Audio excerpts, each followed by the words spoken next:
yow moom da ngay comprendre sax parce que c'est rare may delloo ay invitation. Tout à fait. di nuyu sénégalais yëpp di nuyu borom kër gi. di nuyu képp koo xam ne rek yaa ngi yeewoo fii di fi liggéey ma gis nag y a beaucoup de jeunes quand même et c'est ça le Sénégal au fait jàppale jeunesse bi ñu mën a jëm ci kanam. di nuyu la diaspora. Que ce soit européenne africaine Asie voilà ñoo xam ne dañuy béggee suñu soppe yi nga xam ne saa yoo xëyee rek ndeysaan di ñu lay woo di la nemmeeku loolu rek c'est beaucoup du nuyu waa front de résistance bi ngay wax léegi nag front de résistance contre les abus et dérives du régime de Diomaye nga xam ne mi ngi juddu depuis l'arrestation de Bah Diakhaté je peux dire et de l'imam Ndao nga xam ne la seule faute de l'imam Ndao c'était de prêcher de dire la vérité wax li yàlla wax la seule faute wala je sais pas lu ñu mën a toppee Bah Diakhaté c'est d'aimer le président Macky Sall d'aimer son Sénégal d'aimer le pays nekk le défenseur de son excellence le président Macky Sall nekk le défenseur du Sénégal muy Bah Diakhaté je pense que xëy na loolu moo ko yóbbee woon foofu et on se rappelle que biñ koy jàpp dañ ko convoqué woon pour benn vidéo boo xam ne loi d'amnistie bi yóbbaale na ko bon soit ils ont pas appris leur leçon wala dañoo xamul woon ni loi d'amnistie bi yóbbaale na ko ba moo tax bi ñu demee ba ci biir dossier boobu ñu teg ko ci suuf daan ne dafa def xaw ma information xaw ma lan fausse xaw ma lan diffusion de fausse nouvelle alors que fausse nouvelle man gisuma ko foon parce qu'on était dans la salle et lépp loo xam ne laaj nañ ko Bah Diakhaté génnee na ko joxe d'accord je pense que yooyu yëpp injustice yooyu ku mel ne Suzanne Camara ainsi de suite bu ñu koy lim suba fii ba suba du jeex moo ñu gën a inspiré ba tax ñu taxawal front de résistance bi ku mel ne Malal Diallo mi ngi ci biir ku mel ne Cheikh Thiam ambassadeur président de réew ku mel ne Sidou Diallo moom mi ngi nekk ci kiiwu ñoom Savané bi fa la nekk y a beaucoup de partis politiques de mouvements de société civile yi nga xam ne ñi ngi ci biir y a Jacqueline Ndao qui est société civile bon bu ñuy lim dama ko jël rek teg ko ci loxo ñooñu pour ñu nuyu yàlla professeur Mboup qui est le secrétaire général voilà bu ñuy wax fii ba suba duñ ci mais ñu ngi leen di remercier et là aujourd'hui je suis invité en tant que cette plateforme là et non pas chef de parti alors mi ngi noonu kon tey activité parti bi dañ ko jël tegee ko ne en attendant depuis quelque temps nag ñun dañoo stand by tout ce qui est le parti parce que franchement xeexal sa réew bi pas dafa jot parce que yàgg nañ ci nekk mais je pense que fi ñu toll nii mooy gën a emporter que les partis politiques personnels alors si je comprends bien fu mu nekk nii ci des combats de principe ngeen nekk donc dinañ dellu si waat bu baax a baax ci mouvement bi nga xamante ne nii comme li nga junj fii ci ay mbir moo tax ngeen taxawal ko ak it la nga xamante ne nii moom ngeen cee xaar waaye dañuy ñëw rek jublu ci li nga xamante ne nii moom moo gën a fës ci actualité bi ñu koy waxtaane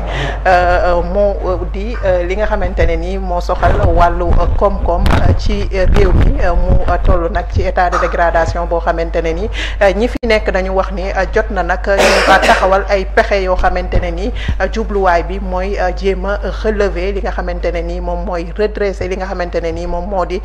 économie réew mi ba tax nag ñu taxawal le plan de redressement économique et social Ndeye plan de redressement économique et social boobu bi ñu ko taxawalee présenté nañu ko fii ci réew mi au Sénégalais waaye gis nañ ni actuellement également le premier ministre mi ngi effectuer des déplacements hors du Sénégal donc pour présenter waat ñi nga xamante ne nii ñooy les Sénégalais de la diaspora le plan de redressement économique mu nekk loo xamante ne nii yéen ñi nga xamante ne nii yéen a bokk langue politique bi am na noo leen ko gisee alors ndax jàpp nga ni ce plan de redressement comme ni ñu ko présenté dina déjà mën a saafara li nga xamante ne nii moom la Sénégalais yi di dund ci jafe-jafe ci wàllu koom. Bon, je pense que Anna, depuis le plan de redressement bi ñuy wax man ak yow tooguñu waxtaanee ko mais je pense que yàgg naa la wax sama gis-gis parce que je me dis le seul plan de redressement qui ne vaille c'est la démission du Premier ministre. Lan moo tax le Premier ministre ou que le président jëlee ko fi parce que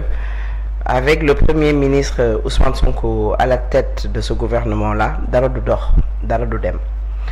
parce que man ci sama gis-gis damay wax ne amaana peut-être damay wax ne sax munut mais li may gën a wax mooy yéenewul Sénégal mu jëm ci kanam. parce que pour man bu yéenewul Sénégal mu jëm ci kanam on serait pas là à parler de plan de redressement. Parce que lu dëng la ñuy redresser lu taxawoon ba pare bay dëng moom la ñuy redresser. mais depuis bi ñu ñëwee ba tey dara taxawut bay dëng bañ koy war a redresser. dara taxawul d'accord mais ñoom itam bi ñu ñëwee dafa am situation boo xamante ne nii ci lañ leen joxe réew mi justement fa la ñu wax bi ñu ñëwee réew mi dañ ko fekk ci niveau 4e xawma sous-sol ba tax nag ñu war a mën a jël ay matuwaay justement pour génnee ko ci guute gi mu nekk d'abord. bon ci seeni diir nee nañ dañoo fekk dëkk bi ci 4e sous-sol. président dem ba di lamenté wu ne amul marge de manœuvre ku ne dégg na mu wax ko je pense que ku ne dégg na le premier ministre Amadou Ba déclaration yi mu def ak ñaata la fi bàyyi et je pense que la Cour des comptes lui a donné raison si on se rappelle bien si on se rappelle bërki démb texte boobu ñu tweeté ne FMI moo ko bind bien vrai que man gëwuma ne FMI la dañuy dëggal encore une fois li premier ministre Amadou Ba waxoon je pense que le texte de FMI bu ñu ko amee nañ la ko yónnee di nga ko gis récemment bien vrai que moi je dis que c'est pas le FMI qui a écrit ce texte là parce que FMI ne tweete pas il a sa page je pense son site je pense que bu amee lu muy wax ci site boobu lay dem waxee ko fa du ko tweeter voilà. beneen bi mooy li ñu waxoon ne noonu la ñu fekkee réew mi FMI dëggalu ko parce que ku ne dégg na le premier ministre Ousmane Sonko mu def conférence de presse jàkkaarloog presse bi jàkkaarloog Sénégalais yi ne dafa am benn dette caché la ko tuddee woon wala je pense est-ce que caché la ko tuddee woon il y avait un mot plus gros que caché quand même. Des chiffres maquillés. Ouais, des chiffres maquillés et pour quand il dit ça man ci sama analyse il accuse toute une administration financière